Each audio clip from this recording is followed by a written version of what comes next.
It's not only a book. Actually, in India, Bhagavad Gita is not a book, but because it's so rooted in the mind, in the soul, in the society of the people, that is a way of being. So we have to find the way to follow Bhagavad Gita.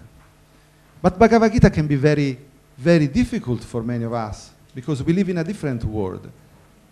And so the Bhagavad Gita has to become a part, integral part of the culture of the doctor and the therapist. Because they are able to understand the Bhagavad Gita, because they decided to dedicate their life to Ayurveda. And so it's mandatory for them to know Bhagavad Gita, but they are willing also to follow Bhagavad Gita. And with this their transformation, they are able to help the patient in the transformation. I'm going to put very little slokas, and then I finish, of Bhagavad Gita, just to give you an idea, because the whole Bhagavad Gita is rooted in detachment. And Krishna was the doctor of Arjuna.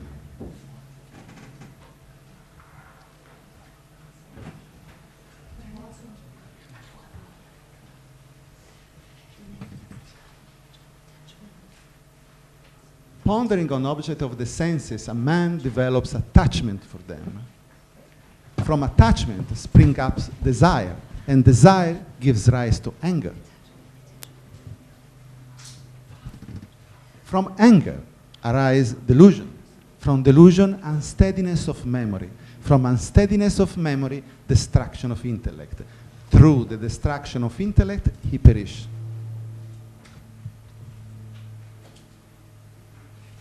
But he who is self-disciplined, who moves along the object of the senses, with the senses freed from the attachment and aversion and under his own control, he attains to grace.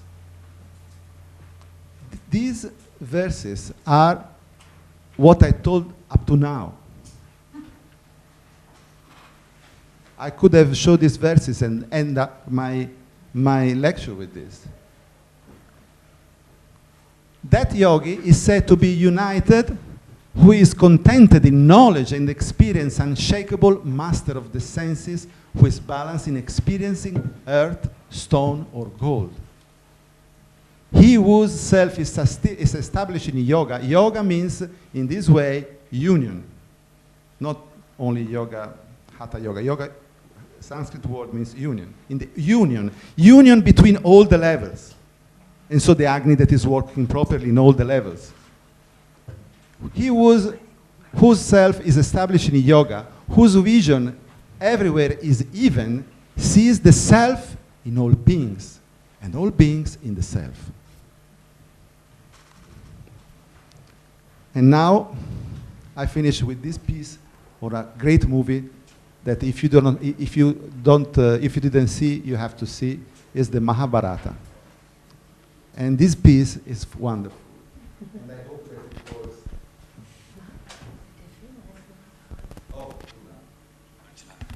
That victory and defeat are the same. He's urging him to act, but not to reflect on the fruit of the act. He says to him, seek detachment. Fight without desire. You say, forget desire, seek detachment. Yet you urge me to battle, to massacre. Your words are ambiguous. I am confused. Krishna tells him, don't withdraw into solitude. Renunciation is not enough. You must act, yet action mustn't dominate you.